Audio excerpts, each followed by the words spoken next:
Hello, everybody, and welcome to another Spark of Mediocrity collaboration video. Oh, This is the switched it up. final video in the series. I mean, I think I said that in one of the starting videos and just forgot essentially, and just kind of Just rolled went with with it. it. Yeah. Yeah, pretty much. So this is the deck tech stage. So this is the V2 of the deck. I know I don't know how to use Fabry very well. I put V1 at latest. So this is the newest version of it, and you can go back and see the original one that was played by clicking the top left, I think. But don't bother doing it now. But Yeah, I um, saw it. you can go back to the original one if you would like. There were some cards that have been changed, obviously. Some of which that I don't think Plague Hive was in February when I made the deck originally. So Ah, that was added to the deck. The Fable from Outsiders. yeah. Really, really good fable. I'm actually a little worried about how good this one is because that is Yeah, that is very nice. I'm not a big fan on how good it is. That's fine. So we can scroll back It's to the fine. top here. Rainbow I did. foil eventually be kind of cheap. Should be okay. Yeah, eventually. Hey, just give me those god boxes, and I have like 10 of them. So this deck it used to be. So Uzuri is interesting. When I wanted to build her originally, she just felt like a very solid blocking deck because her main bread and butter blocks for 3. Now that kind of correlates with like other class cards blocking buff for 3, but her commons are blocking for 3. Her rares are blocking for 3. Yeah. Like it's just a higher density, which reminds me a lot of Guardian, right? And so I wanted Yeah. to build that style because she has a lot of nice disruption. Shakedown being her class specialty is very good disruption, obviously. And so I wanted to build a deck around mid-range disruption originally, but I think as I was going through it, it kind of lacked a couple more aggressive tools, kind of, Hmm. especially in the attack side. Like I think playing her as a control deck doesn't make as much sense because she's just so good at mid range, and she could just cheat. I've said this like so many times. She could just cheat her resource curve so well, Yeah. She works. and Her so main kind of bread and butter combo would be 2 card hand, play a stealth card, cheat it out for a CNC or for any yeah, two for costed whatever. card, right? Yeah. Yeah.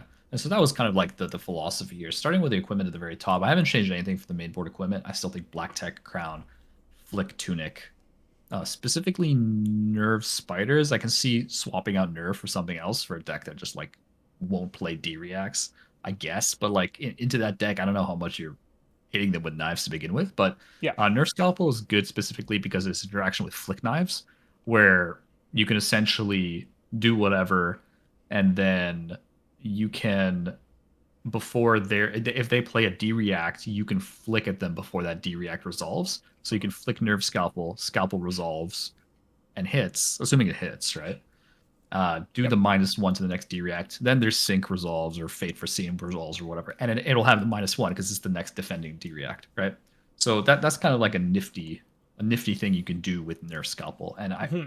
you know, you can Orbido class or whatever, but I think running the Nerve and Spiders should still be like the main 2 daggers you're running. Did you think about Goliath And Gauntlet instead of the flick knives? yeah, and then I realized I want armor, so it's just kind of like, And you also realize if you Goliath before you attack with your stealth card, they're yeah, it like, doesn't well, hit it. something's coming. Yeah, it doesn't like you can't even like it You doesn't can't make any bluff it sense. out. Yeah. No, it doesn't really make any sense with her kit, right? Like attack reactions are much better than buffs. Buffs are just like they take away one of the main strength of Uzuri, which is her text. So I think this is still like I can't really see a point of running any other armor. I think the assassin like Mask of Perdition, like that's just like banish, like that's just mill stuff that you're not that's not your win con. Yeah. You're not on contract. I think running more than one contract is a mistake because you just sorry, more than one silver like refresh is a mistake because you don't run a lot of contract in this Yeah. deck. You won't be able to get it I off think effectively. It'll probably yeah, and stay so broken for a long time. yeah, and so the redback shroud wasn't really a consideration because of that aspect. Like you still only get one armor versus the tunic, but like tunic you can use that for everything, and redback is only for attack reactions. Right. So yes, you're able to use it like 3 times in 3 turns technically. Like there's no cooldown. You just like you get the discount I think from what I recall. But Hmm. the issue is it's got like much more specific use cases, whereas tunic you can use for literally everything, right? Yeah. So kept the tunic. Moving on to the quote unquote main board. I Actually, are there any equipments in the sideboard? No, eh? Oh, I yes guess yes you do there are. have the. Okay, okay. Want So to the cover them now, or we this could.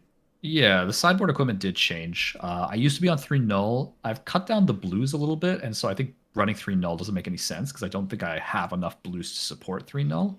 Mm-hmm. So I kept lantern and I kept gloves. I removed the arcane chest, the null rune robe, because tunic is fine. Like tunic is good, right? Because that could replace one of the pitch if you don't have it. And it's also just like very good, just in general, right? You generally want to be on tunic in every matchup, so Yeah. just kept the tunic Sounds and good. run the other two null rune. And for the other two pieces, Oh, we have scale peeler and yeah, vambrace. Vembrace. Yeah. So I guess you clicked it. We could start with it. So Vambrace is literally anti-Oldhim. I think that the matchup into Oldhim is very difficult, and I think without Vambrace, you're kind of dead in the water, honestly. Because I think nullifying crowns, because like crown just like removes daggers from the equation, which is just kind of dumb. Like especially if you've ever played that Arachne matchup, that Arachne Oldhim matchup, you're just like dead in the water. It's just so difficult. And so I think the Vambrace really enables you to actually win that matchup. Mm-hmm. Um, and Yeah. I think Oldham's not going anywhere. I think Oldham is still strong. And so if your meta is even expecting a couple Oldhams and you don't want to just insta lose, I think you just really want to have Vambrace here. And like your arm piece is so replaceable. Like flick knives is not by It's not a any means star the piece of absolutely equipment. You're required. just running it No, because it's no. like the only option. Yeah. Goliath is just not great. Scale Peeler, I had Orbido class. I replaced Orbido class with Scale Peeler. I think Okay. Scale Peeler has like slightly more use case scenario essentially. Mm-hmm. So the -1 for equipment, right? Because you don't really want to block equipment with this because it's piercing. And so when it hits and then you want to block something else with equipment, Yeah. most classes have equipment for breakpoint It's true. purposes. And so it's just more like you're not gonna run this into Kano or whatever, but I think it's Yeah. definitely better use case scenario into the decks that like Icelander, for example, right? Icelander has they have like some attack actions, but they have a lot of non-attack actions that block for 3, right? So the Spider's Bite doesn't do a whole hell of a lot, but Peeler on a breakpoint when they want to block with Coronet or they want to block with Ironhide, Yeah. not bad. Um, but again, more for decks with like a lot of armor where they want to block fairly constantly to get those breakpoints under control. So those are the pieces there. The main deck, and when I say main, I just mean the 50 I have left in the main. Not necessarily going to stay the main deck, but these are kind of like some of the more core cards to the deck. So on the stealth side, we have Backstab, Infect, Backstab Red, Infect Red. We have Ice 7 Isolates. The reason we have 7 Isolates is because the yellow just fit. If I had one more extra slot, it might be another yellow Isolate. Okay. I do like Isolate more and more to leak more damage, to get them to like only block with a card from hand. Mm-hmm. Against decks, especially with low amounts of defense reactions, Yeah. very, very useful. Is it useful versus aggro? No, but it's not really in there for aggro, right? It's in there more for like the mid-range / control decks. Yeah. And I think it's also very useful because you are Uzuri, so the blues you can actually use a lot more effectively to actually just sneak something in with the blues. So Yeah. that's kind of why there's those ones. Then you see Sedate and Wither. Those are those ones and those ones. Yes. So Yep. that's the inertia. Wither is frailty. So we have all the red 0 for 3s. And the reason is because they all block for 3 at the very minimum, and 0 Yeah. for 3 is fine just in general. And you can stealth in something else, like you can Exactly. Uzuri in That's something that's else their with all of them. main function. You want to Exactly. threaten 3 damage, and then if they don't block, it's like, oh, okay, well, here's a Mhm. here's a nice card that can get over that. Yeah. And so I think that those are kind of non-negotiable. I think you need to run at least those stealth cards. Like I don't think you can run any less than those. In fact, you probably want to run a couple more, which I might add later. But for now, I'm at those main stealth cards. I think the other kind of more obvious inclusions, I think, are CNC, Shakedown, which are your main 2 for 6 disruptions. And so what you're going to want to do for these is if you can try to sneak them out with Azuri, that's your best case scenario. Because they'll generally, if you can isolate into them, that's your like 1-2 punch where they only block with a card. Then you sneak one of these in. It's really the Kind of main what you want point to of be the doing. deck. If you're not running these cards, don't bother playing the deck. Yeah, I mean, Shakedown is the Uzuri specialization, but the contract cards, Leave No Witnesses is kind of like you should always run 3 Leave No Witnesses in Assassin. I think it's just super, super good. 0 for 4, blocks for 3 on rate. But the Banish top card, Banish the up to 1 from Arsenal, stupidly good card. You should definitely run 3 of these. The Surgical Extraction is interesting because it's a blue, but I feel like sometimes I ended up just like Uzuriing these in. Yeah, you Because can it's a still 2 cheat it in. cost. Yeah, because it's essentially a 0 for 4 off of Uzuri, right? Because if they block for 3 and you get 1 damage, but you get to banish the top card and look at their hand and banish a card, it's just more disruption, right? I just want the maximum level of disruption in the deck. And Surgical is just like, it was super hard to pull off in Arachne because it costs so much. And you're just like, oh, I'm going to Surgical Pummel. And then you get 8 damage and you're like, all right, you got 8 damage. But Yeah. damage is in your win con, right? So it's a little bit awkward. But if for the disruption, Uzuri is able to use this blue as a 0 for 4, which is very, very good as far as resources, right? So Surgical is going to stay in there. Also blocks for 3. Yeah, all around. So those great are card. Yeah. all around great cards. Some of the role players here, Ravenous Rabble and E-Strike. So Ravenous Rabble is interesting because it allows you to play out those big hands if your opponent doesn't really want to do anything. Right. Um, It's one of the and only it ways to also go again in the deck, right? If I'm not it mistaken. is one of the only way. Yeah. It is one of the only ways. E-Strike being the other one. Yeah. And it's also if you Uzuri this in, it comes in for 5 go again, right? Because it doesn't actually have the attack. The when this attacks, it skips the because when you this attacks skip that phase of when this You're is in played reaction as an phase. attack action card. Yeah. Yeah. Yes, So exactly. you can ignore the So you just text skip of that Ravenous phase. Rabble and just kind of just play it in as a 0 for 5 go again. Funnily enough, if you want to go down that rabbit hole, gore belching does the same thing, and that's a 0 for 7. The problem is that if you don't Uzuri it in, it sucks, right? Right, and you can still play Ravenous Rabble as a Yes. 0 for 3 or 4, right? Exactly. You can still play it for a 0 for 4. I did cut down the blues, which makes playing just Rabble just period a little bit better. If you are in a deck with more blues, Uzuriing it just becomes better, right? Yeah. But very good like a role player. E-Strike also blocks for 3. Good 2-card hand. Very, very solid mid-range card. Like again, we're focusing on the mid-range aspects here. Yeah. Blocks for 3. Can come in with go again. Can come in for 7. Draw a card is okay sometimes, but it's very, very solid in that way. Do not Uzuri this in like my dumbass did when I was tired. It's bad. It's just a 0 for 5 with no text. Don't do it. It's not worth it. It's not worth your opponent laughing at you. Unless you need it for lethal. Unless you need it for lethal. That is the one time you can do it. Yeah. Death Touch, I'm still on 6. I've seen people run 3. I've seen people run 9. Yeah. I've seen a whole bunch of different scenarios. I think the reds are kind of mandatory. And I mean mandatory in a sense that I think they're too good not to play because they work super well with Codex. Uzuri can get these things out for free, right? Because you can the cost, the text that says you have to play it from arsenal, you cannot play it from hand. From hand, yeah. Guess what? Uzuri does that real good. But Play even it if you have a blue, yeah, and if you end up arsenaling this card and you pitch a blue and you dagger and then play this from arsenal, it's still a good turn. Yeah, absolutely. Right? It's a one card hand plus an arsenal. Like it's and the on hit is really good because you can pick and choose which you pick, yes, which element you want to give.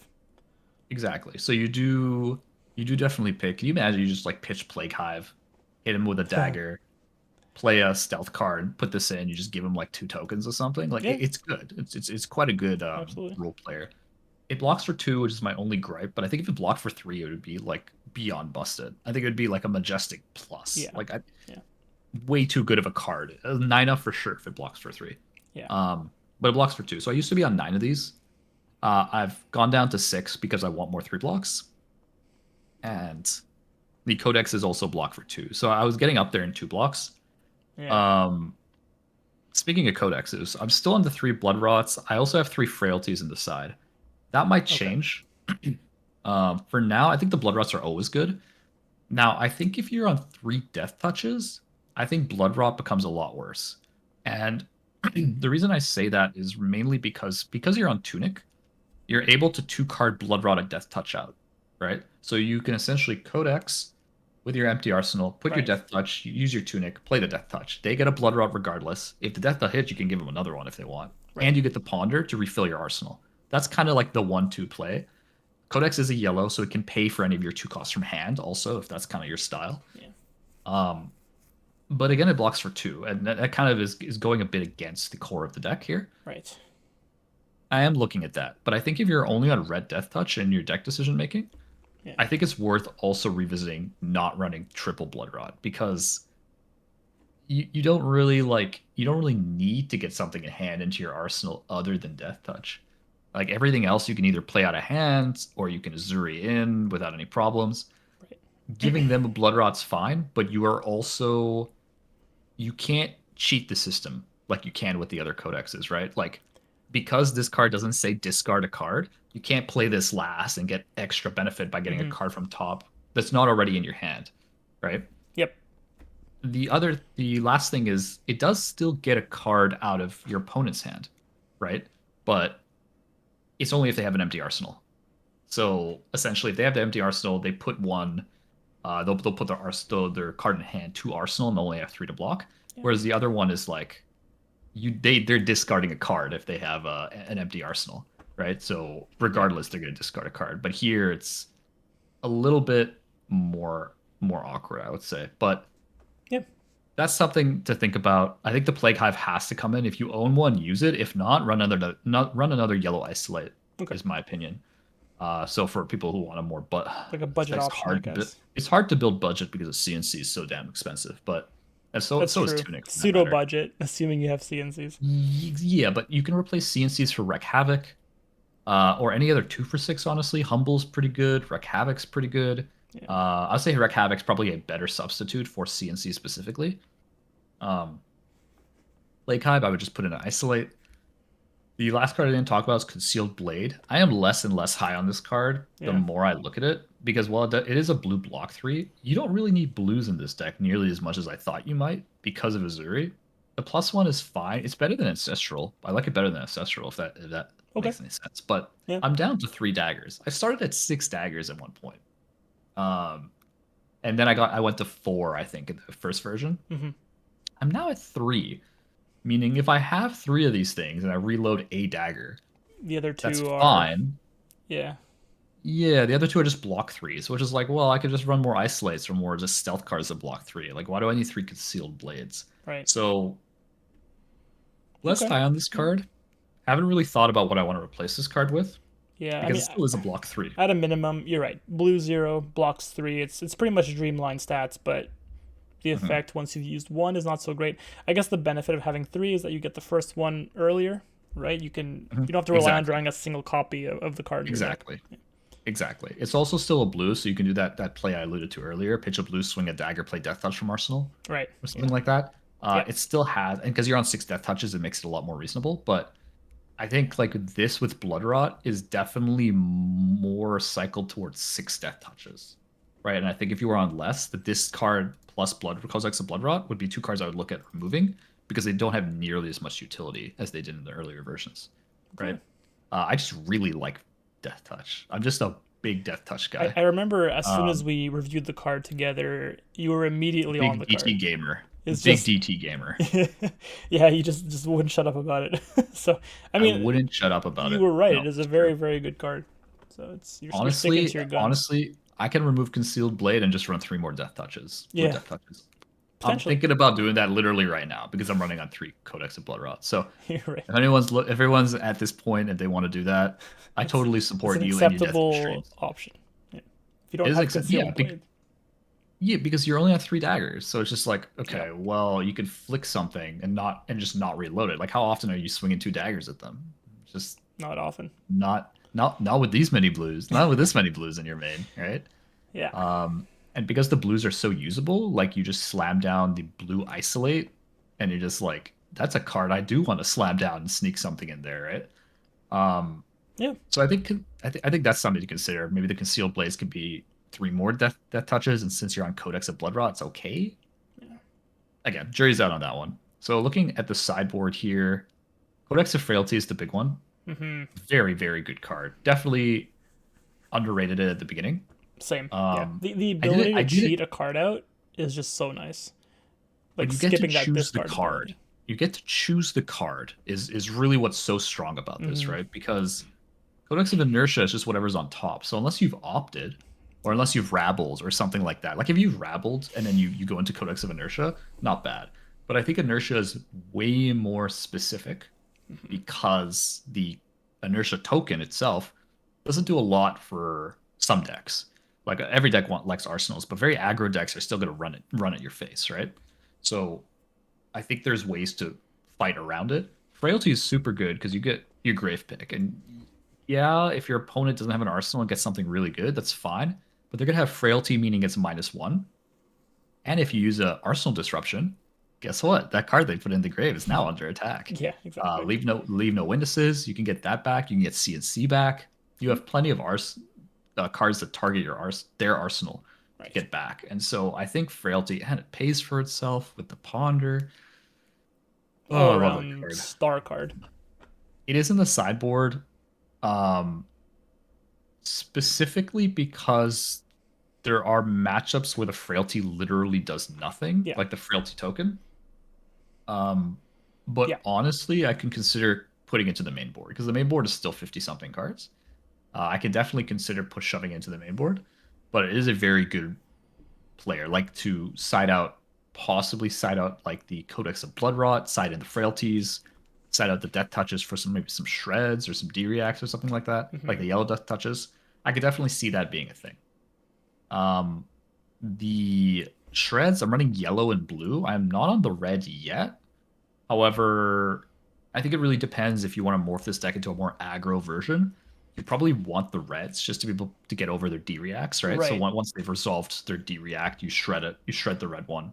That makes sense because you typically don't run the red shreds because you remove 4 block from something that typically won't They have only 4 hit red block. D reacts. Yeah. Yeah, they only hit red D reacts, which it depends on the deck. Like if you're facing control and you're playing aggro, you need shred. Like shred is so above curve Right. at that point that it's just always going to get value, especially against Guardian because you can shred staunch response and shit like that. Right. And Yeah. they usually only block with staunch in some cases, and they pump into it. So that's pretty good. The fates and sinks I think are standard. I think as mid range you need these 6 cards. Like they're gonna come in into decks that can disrupt you. Azalea being the one we just literally just saw. Yeah. And they also do good things with sync being a filter. Fate being good for rabble. Like you could fate into like a guaranteed rabble for forego again, like knowing it's a red, Right. that kind of stuff, right? Yeah. Um, Absolutely. Yeah. the spreading plagues are kind of chilling for now. I had 3. I'm still on 2. They have a very good niche scenario into control decks, right? Yeah. Because I haven't had like that much trouble into some of the longer ones, like especially like Oldhim. I've added Van Brace and stuff like that. Spreading plague against the more defensive ones, still quite good, especially when they want to overblock with 2 to 3 cards. Yeah. If they block with 3 cards overblock, you're just in value town because they're gonna get 3 blood raws and they have 1 card that cannot prevent 3 blood raw 6 damage. Yeah. Right? They're blocking the cards they would have otherwise used to pitch to remove blood rot. I was going to mention that the fact this costs a 1 makes it very difficult to play because you typically are playing 0 costed stealth cards and then cheating in some big attacks with it. So I think Tunic makes a lot of sense with this card specifically, and that's probably one of the only ways you'd play this out, unless you have an extra card to pitch for it, of course. But then you're often going to be floating resources, or you got to pitch your red. So it's kind of awkward to play this card in general. No, I agree. That's why it's in the side. Like I think it comes in during like those specific matchups, decks that can easily block you with 2 cards. Yeah. It's also something to be said that like you wait for the D react to resolve and it's a defending card, right? It counts. So make sure to get your timing windows correct for that one. And the last one is cut down to size. I really like this card, especially as anti aggro. Very very good card. You just like they don't block. You put it in there. They discard a card. They cry. Right? It's just a very all around role player into the aggro matchups, and you're not gonna. I was gonna mention it's funny because this kind of has a duality with CNC, where if you have 4 cards but no arsenal, you're like, okay, I won't block because what are you gonna do? CNC me? Oh, actually, cut down to size. Well, you just got rid of 1 card from their hand. So they each fit their own. They each play a role, and they're kind of like one or the other, right? And you gotta think as the opponent, like which one does he have? Am I playing around CNC or am I playing around cut down to size? Exactly. So it's also another point is like I'm fine putting this in the arsenal. Like I'm pretty okay like saving this for the arsenal because My particular build like runs. There's enough yellows and blues to be able to pay for this straight up Hmm. that I can rabble or E-strike into this thing for my arsenal, right? And let's say like E-strike, go again, no block. It's like okay, cool. Pitch, play cut down to size, block this. Like you know Very what I mean? punishing. It's just Yeah, like yeah. yeah, because then they're just taking 5 free damage, 4 free damage from rabble, or you Uzuri inner rabble if that's the play, and then you use the remaining pitch. You can also use your tunic, red and a tunic to get that out. That's Hmm. also fine. Um, Yep. but that's generally why I like it. So the cards I'm definitely not like everything other than spreading plating in the sideboard, quote unquote sideboard. Those I think are going to stay regardless. Jury's out on spreading plague. I think I need to see more scenarios where it's just very above rate, Yeah. which I've only seen a couple matchups where I've really liked it. Guardian being one of them. Um, but the thing is, like, if your meta doesn't have a lot of guardians in it, it's just kind of just a block three. It's a yellow block three, which again I'd rather have isolate because then you play Hmm. it and then you can It stealth actually in. it does something. Yeah. Yeah, Whereas this card is I also probably a could dead card in consider most scenarios. yeah, especially if they're not blocking, right? So it's Yeah, not coming in versus aggro. for sure. Um, Yeah. but I think cards like Razor's Edge, if you run more stealth, Spike, the Spike line, so Blood Rot, Frailty Inertia, Mm. pretty good also. Really depends. Cards that I tried, I didn't like. I didn't like Razor. Okay. Just too clunky. I have no pummels anymore. I don't know if anybody knows that. I'm not on pummel anymore. Yeah, it's Too true. awkward, Now that too you mention it. expensive. Yeah. Because I cut some blues. So like how are you paying for pummel? Like you have a Yeah. 4 card hand with like 10 damage with disruption? That's just not it. It's just Yeah. not how you want to be playing Flesh and Blood. You want your 4 card hands needs to be doing more than that. Exactly. And other than that, blocks for 2. I already have Death Touch. Like it's how many 2 blocks? How many 2 blocks are you gonna run before you call yourself aggro? Yeah. You know? Yeah. It's true. Uh, I think I've gone through most of them. I think the play style is probably the last thing I'll note is Yep. that don't get fixated on playing Uzuri, uh, always using the hero ability, Right. right? Like you don't have to stealth in literally every single turn to get value. It's just a way that you're able to keep 2 red cards, one of them being stealth, and then play your 2 for 6. That's the best case scenario, right? Um, Yep. but I would say that this deck still can go a little bit wide with Rabble, E-Strike, cards like that. Now, if you want to make it wider, add more aggressive cards, right? You can Hmm. add things like pumps, right? You can add attack reactions. We Yeah. saw like nimblism being played. Like there are things you can do, but then you're shifting more into an aggro plan into some decks, which is fine. It just really depends on your meta, right? So if you need an aggro plan into very specific decks, then you could do that. But into like the very stock kind of mid-range decks, think about like Rhinar, Dory, stuff like that. Your disruption is pretty strong to the point where a lot of those decks are not particularly good on their curves. Like if you take a card or two out, their damage potential just gets way less, right? Like their big hands are good, but if unless their game plan is also block with 2 cards swing, their block with 2 cards swing is way worse than your block with 2 cards come in for 6 disruption. So you can try and trade better that way. Your daggers are also annoying as hell Yeah. because Yeah. you can ship in real easily, and those on hits are very good, especially against decks like Dory, right? Like Dory has a shit ton of armor. You bring in Scale Peeler, and that thing hits. Their bolters blocks Yeah. for 0. Like they're like a lot of their just like block with armor turns, block with the fridge. Not working anymore, Yeah. right? The CNC is going to be way more potent against a very neutered Dory. Oh yeah, CNC Shakedown. Like these cards do damage, right? Like these cards hit. Death Touch also very very good. It's true. But I Also think coming in that for 6 with a good on hit. So a lot of these 6 attack on hits are I mean very good in this deck for sure. yeah, exactly. And then like things like oh, Death Touch makes a frailty for Dory. Imagine you pitch Play Guy for it. Enjoy 2 frailties. Oh, your sword One ain't doing attack too well. Dawn Blade. Yeah, Yeah, enjoy. it's true. So you can do some really spicy things with these kind of combos. But Yeah, yeah, makes um, sense. Yeah. yeah, I think and then into aggro you side in like cut down to size stuff like that. If you're I guess like Ninja Assassin, the frailties. I think the frailties come in regardless. Your deck's at 50 cards here, so you're bringing in 60. 10 more Right. cards to get to 60. So you have like a fair amount of flexibility in the sideboard, right? It's Like true. Yeah, probably bringing in the this you got like a nice defensive yeah. package here. including Spreading Plague, maybe for like some control decks, and then you've Mhm. got, of course, the Frailty against Rangers, In, against in most Assassins. scenarios, yeah, in most scenarios, the shreds come in and the frailty come in into most of the Right, matchups, and right? that's 9 cards. You guys got to pull in one more. Exactly. And if you want to side some cards out for like the sinks and the fates and stuff, there are easy choices, right? You can side out blood rots, like Codex of Blood Mm-hmm. Rot, for instance, right? Right. But it really just depends on what you want to do. Um, Yeah. I think that's pretty much it. This was only meant to be a deck tech. It's not meant to be like a Like full I like played a guide. top 8. I got to top 8. This is what I fought against. Yeah, this is Oh, for like a the matchups like guide and all that kind of thing. exactly. Yeah, and this is You can also part sub of the to Spark of Mediocrity series. yes, this is the So most mediocre deck tech. yeah, Um, it's just staying true to if its you name. if you want an in-depth one, you gotta subscribe to our non-existent Patreon, and then maybe we'll give you a non-existent deck Slide tech. into No, I'm his just Eric's DMs and he'll hit you up. oh my god. So that was the deck. I actually like it in its own configuration. I think a couple more, like maybe two more versions, and I think it's like in a pretty reasonable spot to like do quite well. Yeah.